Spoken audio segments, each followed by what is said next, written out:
Hey, you guys. Today we're gonna talk about Love and Hip Hop Miami. My hair tore up, but Love and Hip Hop Miami, season 1, episode 2. Really wasn't this much in this episode. We got introduced to some new characters. I still don't like some characters, but it is what it is. Let's talk about Pleasure P and Shay. Bucky, ugly. I don't know. I hate her attitude. I don't like her. I'm not, y'all know me with women that goes to men's jobs and acting ass, or women that shows they ass with no talent. I don't know. Like, Bucky's been on TV since Flavor of Love, and we still don't know what talent, what she sell, none of that. If y'all know if she got a hairline, makeup line, clothes, I don't know. What do she do?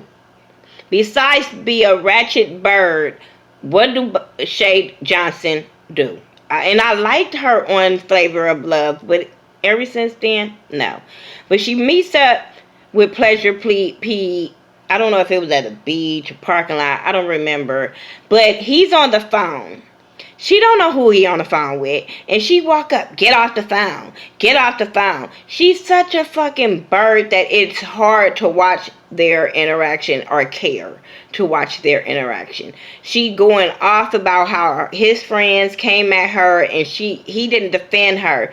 And I'm like, defend you for what? You went at his homeboys. They wasn't saying nothing to you. There was nothing to defend you on, not whatsoever. Homeboy just was like, where you get her from? The bitch like a crazy house, because you came in there acting crazy to some people you didn't know. Then you want to throw Scrappy up and all in this man's face like, oh, Scrappy had my back and he wouldn't have never let that happen. I'm like, girl, Scrappy proposed to a whole nother bitch on national TV. How disrespectful is that? I just be like, girl, stop it. And like, for a woman to throw another man in another man's face, I just be like, why are you entertaining this, little boy? Why are you entertaining this? So yeah, I wasn't with that part. Sorry, y'all. Hold on, I gotta message my sister back before she calls me and start going off. So anyway, I wasn't with that, but he ended up kissing, making up with her or whatever, and I'm sitting there like, why? But then he didn't too much care about making up with her, because the motherfucker met up with his ex-girlfriend. That's another opportunity, seemed like. I'm like, what the hell? I thought you was kissing and making up with this girl, but he said that this other girl, he was in a relationship with her for a long time or whatever, and she was very supportive of his career, so he want to see what's up with that. She all of a sudden say Pretty Ricky getting back together, so she want to see if they can get back together. I said, so if they wouldn't get back together, where would you be? Where would you be, opportunist? Something just not ringing right with her whatsoever, but we'll see how that goes. And it looked like he was even looking at her with a little side eye. So I was just like, wow. Veronica Vega. I like her song. I like her music. I have heard her music before. Y'all know me. I'm all into watching and listening to independent artists and stuff. So I have heard her music before, but it don't seem like I'm gonna care for her. The shit she did to Amara this episode, I was like, I'm not gonna like her. I side-eye her. As much as she want to be this strong woman, this woman with a voice type shit, I'm like, he was easy. You were easy manipulated by this little troll. So I wasn't with that. She met up with her. I think it was her, Stella Cora. I think that's her name. I don't know. The other pretty girl. But she met up with her and Amara, because I think homegirl was doing a photo shoot or something, Veronica. But Mara was telling them how everything went down with Young Hollywood and how he came with her and how he made her feel, and she was crying and they was there for her and they felt some kind of way. So they go meet up with Young Hollywood to address his situation, because he had some kind of event of some single release party that I didn't care, but because I don't like him, but he had this thing, so they pops up on him and they kind of confronts him about the way he made Amara feels. But he tried to basically to give his opinion and excuse of why he said what he said or whatever. They still was looking at him like, yeah, dude, whatever. Are you going to apologize to Amara for the way you made her feel? And he said that he would apologize if Veronica Vega goes out with him. And she was trying to make it seem like she was hard and wouldn't go out with him and he can't afford her and all that. But as soon as he was like, oh, can I sit by you? She was like, oh, you could do what you want. I said, see that right there? Once she figured out he was a producer and he this and that, it seemed like the light bulb went off in her head. Like, okay, I can see what I can get out of this dude and forget the loyalty that I have with my homegirl and how he made my homegirl feel. So I just side-eye her. Hopefully she don't make me feel like that because like I said, I like her music. Amara and her mom, she just basically had this story of, like Cardi B, I want to take care of my mom. I want my mama to be proud of me. Yada, yada, yada. And I kind of zoned that out. Because I hope she wins. I heard she just signed a really big deal. So I really hope she wins. She's a beautiful girl. There's nothing bad to say about her. But I just don't keep caring to hear about that she want to take care of her mama. We heard that last episode. This other promoter dude, Prince somebody, he said something about he was the biggest promoter of South Beach, but I was like, ain't we watching Love and Hip Hop Miami? I don't know. Something about him rubs me the wrong way. You know, I just get irritated because, you know, I'll be all in the music scene out here in Vegas. I know a lot of DJs. I know a lot of promoters. And they lie. So to see him and him like, oh, I worked with this person, I rubbed shoulders with this person, and yada, yada, yada, I just be like, a lot of y'all big yourself up, and it really don't be that popping, so I'm not gonna big you up.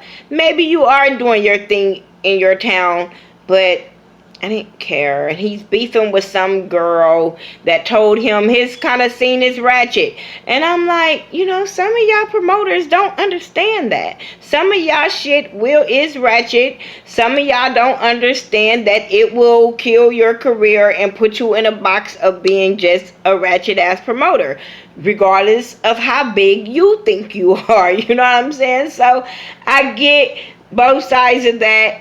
I hope he is what he say he is. I mean, I just was turned off by him because of the way he was talking about how cute he is and how girls be on him. And I'm like, all I see is STD walking when you say shit like that. So it is what it is with him.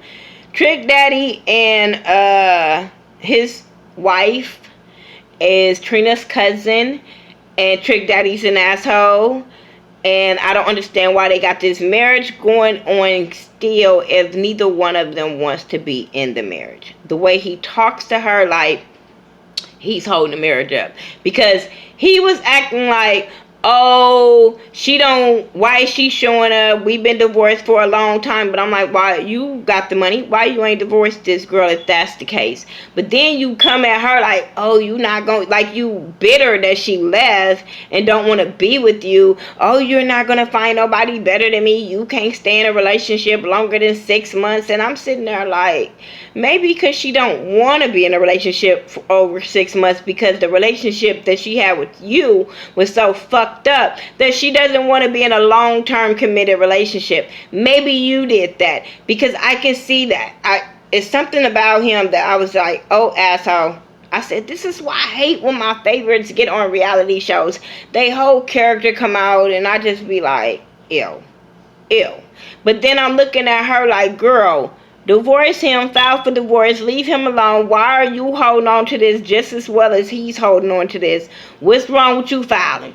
It's every time you file, he stop it. What's going on? Because I couldn't be dealing with him. I couldn't deal with a man to make you feel like your life wouldn't be better if it wasn't for him.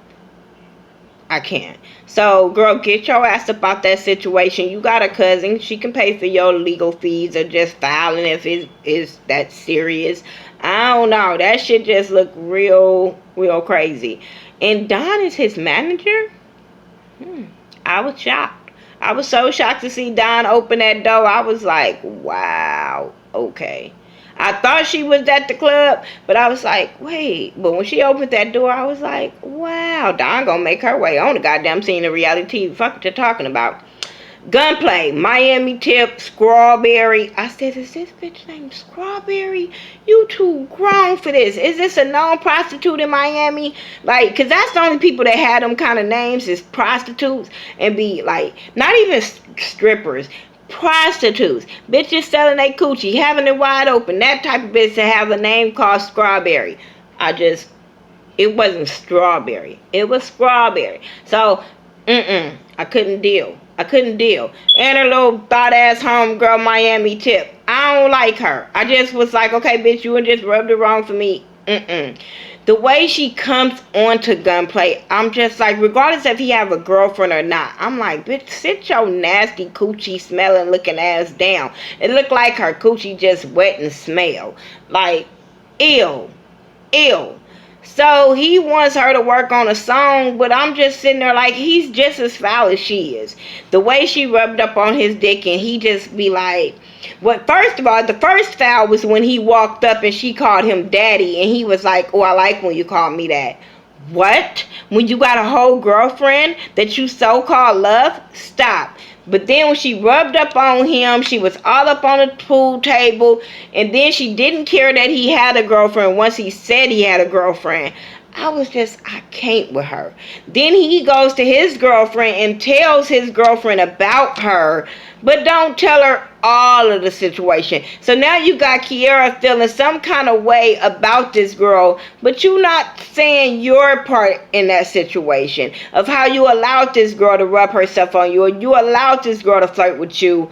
Like, come on. I told y'all before, he's a whole fuck nigga. He's a whole fuck nigga because he stirs up drama between two women, knowing one of them is your main, and how do you want your main to be hurt? And to me, he put himself in positions for his main to be hurt and make her look stupid, because her going up to this girl's job not knowing the full story made herself look real stupid, because the girl like, oh, is that what he told you? And then she has to tell you what really went down, but then kind of got disrespectful and say she didn't give a fuck about you being a girlfriend and how she wants you. I would have drugged the shit out of Miami Tip.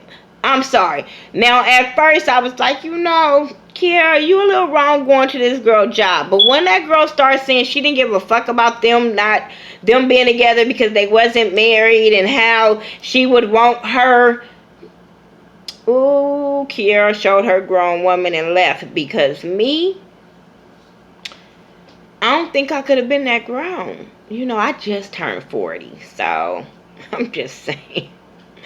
I wouldn't have been that fucking grown. She would have got drugged and disrespected, for real. Because now you like, okay, I understand you like, okay, this bitch want to come to my job about her man. Let me put her onto some shit. But just to say, I don't give a fuck about you and y'all not married, bitch, you'll get your ass beat. That's what you do. You get your ass beat on them kind of comments. But, yeah, so I think he was foul. If I missed something on this episode, oops. I didn't care about Shay meeting up with that girl to talk about homeboy getting dressed, and he didn't show up because he showed up to meet his ex-girlfriend. So, bitch, you got played again on national TV. It is what it is. I didn't care about her getting played because I don't like her. I didn't care. I'm like, you put yourself in this position because you want to be a bitch on reality TV. Anyway, y'all tell me what y'all thought about Love and Hip Hop Miami Season 1, Episode 2. And I'm about to go and do the other Love and Hip Hop Miami. Love and Hip Hop New York. So, I'll talk to y'all in the next review. Alright, peace.